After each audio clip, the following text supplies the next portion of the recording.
Bagi yang pernah bertandang ke daerah Lembang di kawasan Bandung Utara, tentunya pernah melihat sebuah villa yang berukuran besar dengan bangunan yang unik di arah sebelah kiri dari Bandung menuju Lembang.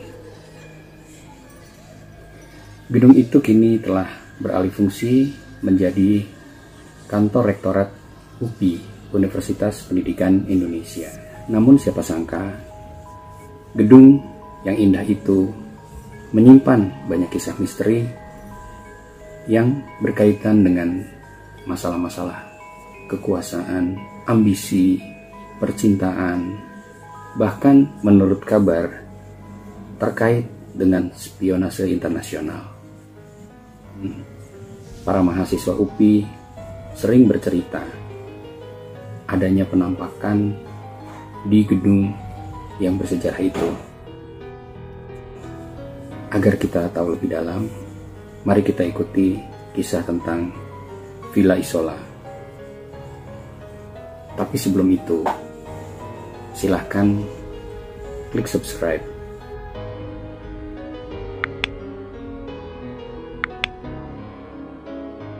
agar kita dapat mengikuti kisah-kisah lain yang tidak kalah menariknya dengan kisah Villa Isola ini.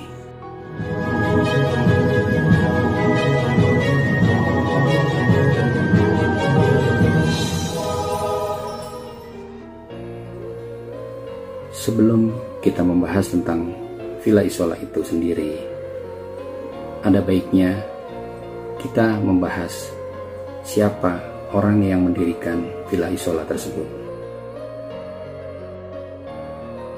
Villa Isola didirikan oleh Dominic Willem Beretti, seorang Indo campuran dari ayah seorang Italia Jerman dan seorang ibu yang berasal dari Yogyakarta, Jawa Tengah, yang bernama Mari Salim. Beretti memulai karirnya sebagai seorang korektor di Batavia's Nieuwsblad. Karena kecerdasan dan kepandaiannya, Beretti akhirnya diterima sebagai redaktur di Java-Bode. Tahun 1917, Beretti keluar dari Java-Bode dengan mendirikan sebuah kantor berita sendiri yang diberi nama ANETA, yaitu Algemeen News and Telegraph Agentschap. Melalui ANETA ini, karir Beretti melaju pesat. Bahkan dalam waktu yang singkat, ia sudah membangun sebuah kantor besar di Batavia di daerah Weltevreden atau Lapangan Banteng sekarang, menjadi kantor berita yang besar. Karena inovasinya yang cukup maju pada saat itu, yaitu menggunakan teknologi telegraf untuk kecepatan berita dari Eropa ke Hindia Belanda, begitu pula sebaliknya. Sehingga Beretti dapat memonopoli berita-berita yang menggunakan teknologi telegraf, sehingga ia menjadi pemilik kantor berita satu-satunya yang menggunakan sistem tersebut. Maka tidak heran dalam waktu yang singkat, Beretti sudah menjadi orang yang kaya raya di Hindia Belanda. Pergaulan Beretti tidak terbatas antara Belanda dan Hindia Belanda saja, tetapi di Amerika pun Beretti cukup dikenal sebagai raja media. Pergaulannya dengan bintang-bintang Hollywood dan para pesohor dunia membawa kehidupan Beretti ke dalam kehidupan yang hedonistik. Pesta-pesta dan kehidupan-kehidupan mewah sudah menjadi keseharian bagi Beretti. Bahkan dalam kehidupan perkawinannya pun, Beretti sudah mengalami 6 kali kawin cerai, ditambah lagi wanita simpanannya yang begitu banyak di mana-mana. Kedekatannya dengan para pesohor dunia, khususnya lingkungan perfilman Hollywood pun membuat gaya hidup Beretti tidak jauh berbeda dengan gaya hidup para pesohor Hollywood. Bahkan ada juga beberapa film Hollywood di zamannya yang dibiayai oleh Beretti secara patungan dengan beberapa produser Hollywood. Maka tidak heran jika gaya bangunan Isola lebih mirip dengan bangunan Art Deco Amerika dibanding bangunan-bangunan Art Deco yang merupakan bangunan campuran antara bangunan Eropa dengan bangunan Hindia Belanda. Seperti bangunan-bangunan Art Deco lainnya yang sudah banyak dikerjakan oleh beberapa arsitek Hindia Belanda atau arsitek Belanda sendiri yang sudah ada di Batavia, Surabaya maupun di Bandung. Dengan kekayaannya, Beretti menjadi tokoh yang sangat disegani pada masanya, khususnya di Batavia dan di Bandung. Perkenalan Beretti dan kedekatannya dengan arsitek yang disegani pada masa itu yaitu Charles Robert Wolff Schumacher yang telah banyak membangun bangunan-bangunan terkenal di Hindia Belanda, menjadikan Beretti berpikir untuk menggunakan jasa Schumacher dalam mewujudkan impiannya membangun sebuah bungalow sederhana di perbatasan Bandung dan Lembang. Tapi ketika perencanaan dibuat, Schumacher juga terheran-heran apa yang dibayangkan Beretti ini ternyata bukan sekedar bungalow sederhana, tapi sebuah villa mewah yang bisa dibilang sebuah istana. Ketika itu, biaya yang diperhitungkan untuk membangun Villa Isola adalah 500 juta gulden atau kira-kira setara lebih dari 300 miliar rupiah jika kita konversikan dengan mata uang sekarang. Padahal bandingannya, pada masa itu ketika membangun hotel Grand Preanger saja hanya membutuhkan 325 juta gulden.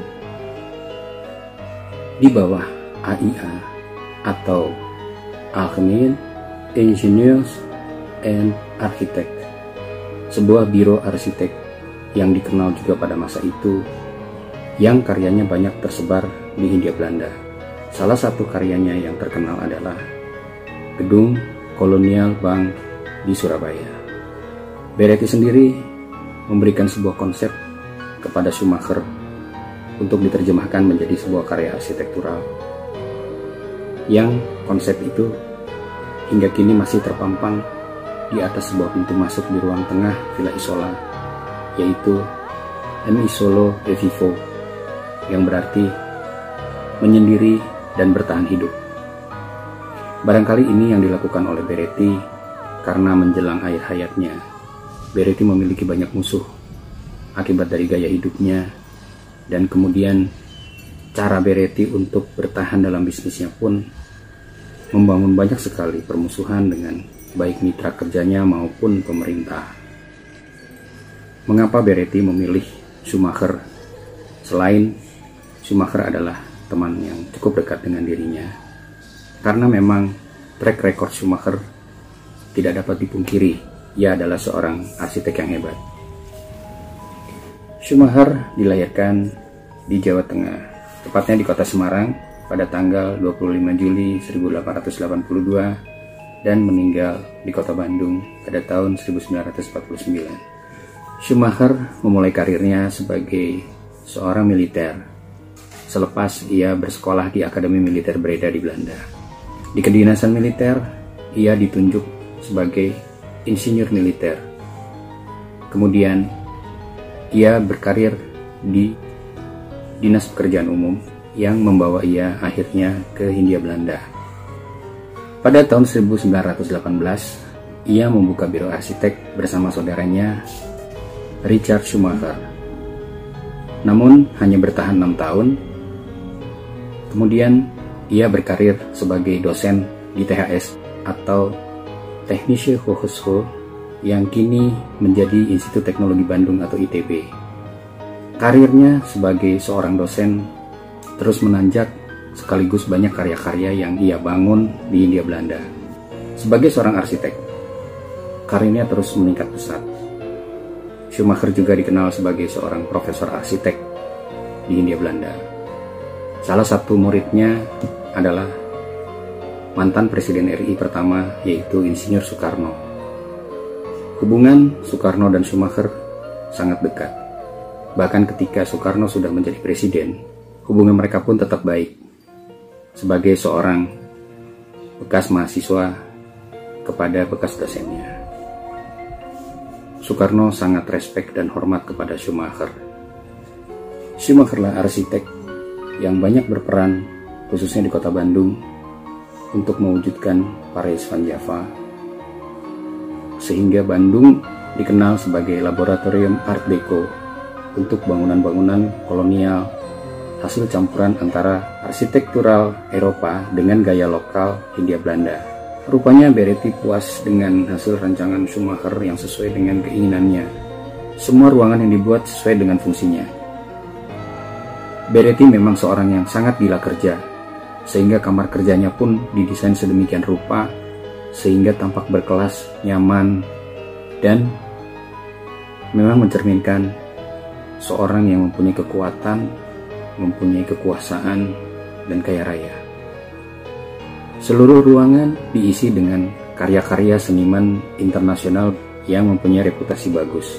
Termasuk patung-patung yang ada di dalam itu adalah patung-patung yang didatangkan khusus dari Eropa, sehingga ruangan itu tampak semakin berkelas.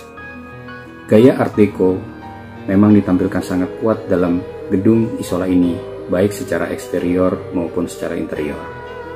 Sebuah kaca yang besar melengkung itu terletak di atas gedung, sehingga dapat melihat pemandangan kota Bandung dari atas.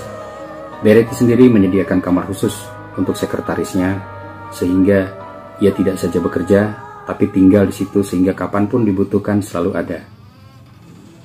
Beretti mempunyai sebuah ruangan entertainment yang sangat mewah. Ada sebuah proyektor lengkap dengan layar dan film-film Hollywood yang pada saat itu merupakan film-film baru. Sehingga ketika mengundang tamu-tamu, Beretti sering mengajak nonton bareng bersama dengan para tamunya untuk melihat film-film yang belum pernah tayang di bioskop manapun di Hindia Belanda. Tidak hanya aspek interior, tapi eksterior pun diperhitungkan dengan sangat matang. Beretti mempunyai 2 buah taman yang cukup besar yang disebut Taman Parterre dan Taman Beretti. Kemudian garasi terletak di bagian bawah, termasuk kolam renang dan sebuah kolam dengan angsa-angsa hitam di kolam tersebut. Kebiasaan Beretti kawin cerai dan bergelimang wanita mengundang reaksi buruk dari masyarakat, sehingga beredarlah bermacam-macam gosip. Hingga puncaknya Beretti menikahi putri Gubernur Jenderal yang berkuasa pada saat itu, Cornelis de Jong. Sebenarnya Cornelis de Jong sangat tidak suka terhadap Beretti, tapi karena keinginan anaknya, akhirnya ia melepaskan anaknya untuk dinikahi Beretti. Rupanya dendam de Jong terhadap Beretti belum selesai. Uang yang begitu besarnya ia dapatkan untuk membangun Villa Isola menimbulkan polemik di kalangan Hindia Belanda. Diduga Beretti membocorkan rahasia pemerintah Hindia Belanda kepada Jepang, sehingga Beretti mendapatkan uang yang besar dari Jepang. Ini terlihat dari kedekatan Beretti dengan pemerintah Jepang yang sering berhubungan dengan Beretti pada saat itu. Karena tidak bisa mengendalikan hawa nafsunya, Beretti terus berpesta-pesta menghabiskan uangnya untuk kemewahan yang tidak perlu. Akhirnya Beretti mengalami kebangkrutan. Belum genap 6 bulan Villa Isola berdiri, Beretti pergi ke Eropa untuk mencari kemungkinan pekerjaan baru. Pada bulan Desember, Cornelis de Jong menghubungi Beretti untuk mengundang malam Natal di Bandung. Namun di perjalanan, pesawat Ever yang digunakan oleh Beretti menuju Batavia jatuh dan semua penumpangnya tewas. Pesawat tersebut membawa kargo barang-barang untuk dibawa ke Batavia. Di dalamnya ada sekitar 6 orang termasuk Beretti sendiri. Pesawat itu jatuh berkeping-keping di daerah gurun, dan berita yang disebar, pesawat itu terkena petir. Tapi ada saksi juga yang melihat. Katanya pada malam itu pesawat Ever yang digunakan oleh Beretti ke Batavia ditembaki oleh pesawat tentara sekutu. Jadi kemungkinan ada dugaan Beretti memang dihabisi karena berkaitan dengan pembocoran rahasia yang diberikan kepada pemerintah Jepang. Dan diduga pula rahasia itu dikorek dari istrinya yang merupakan putri Gubernur Jenderal Beiyang. Hingga hari ini belum pernah ada klarifikasi atau pengembangan kasus sejak terjadinya jatuhnya pesawat Ever pada tahun 1934 itu. Jadi, kematian Beretti itu masih sebuah misteri besar yang belum terpecahkan. Pada konferensi pers tanggal 28 Desember 1934, putra Beretti memberitahukan kepada halayak bahwa mereka sudah menerima dengan ikhlas kematian Beretti dan menganggap itu adalah sebuah kecelakaan akibat mesin pesawat tersambar petir. Sepeninggal Beretti, Villa Isola diakuisisi oleh Hotel Savoy Homan dan berfungsi sebagai hotel. Dan pada tanggal 20 Oktober 1954, pemerintah Republik Indonesia mengambil alih Villa Isola dijadikan kampus IKIP, Institut Keguruan dan Ilmu Pendidikan. Hingga kini, Villa Isola menjadi bagian dari IKIP tersebut yang kini sudah berganti nama menjadi UPI, Universitas Pendidikan Indonesia. Dengan berakhirnya cerita tentang Beretti, ternyata belum selesai pembicaraan Beretti di masyarakat. Hingga saat ini, masyarakat sekitar Villa Isola, khususnya mahasiswa UPI, sering melihat penampakan sosok Beretti berjalan-jalan di sekitar ruangan yang ada di kampus UPI. Ana adalah anak Beretti yang mati gantung diri di lingkungan Villa Isola. Hingga kini sering terjadi penampakan hantu Ana tersebut. Bahkan sekarang banyak orang yang tidak berani duduk-duduk di taman waktu malam. Konon menurut cerita, kadang juga terdengar suara orang berpesta, terkadang terlihat siluet orang berdansa malam. Dan menurut pengalaman, yang paling sering terdengar adalah suara teriakan perempuan yang konon menurut masyarakat setempat adalah hantu Ana. Ana diduga menderita sakit jiwa sebelum meninggal,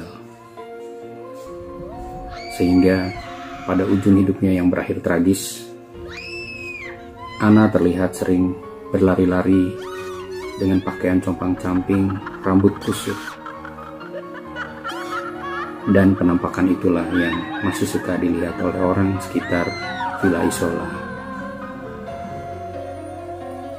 Tapi itu semua kembali kepada kita masing-masing, mau percaya atau tidak. Tapi yang jelas, Villa Isola adalah aset yang sangat berharga bagi bangsa kita. Karena selain dari karya arsitektural yang sangat indah, Villa Isola adalah cagar budaya kita yang harus kita pelihara karena banyak menyimpan sejarah dan perjalanan bangsa kita. Tentunya itu semua sebagai teladan dan pelajaran untuk kita ke depan. Jangan pernah melupakan sejarah, karena dengan melindungi masa lalu, menyelamatkan masa depan. Saya Ruli Rahadian, sampai berjumpa di cerita yang lain.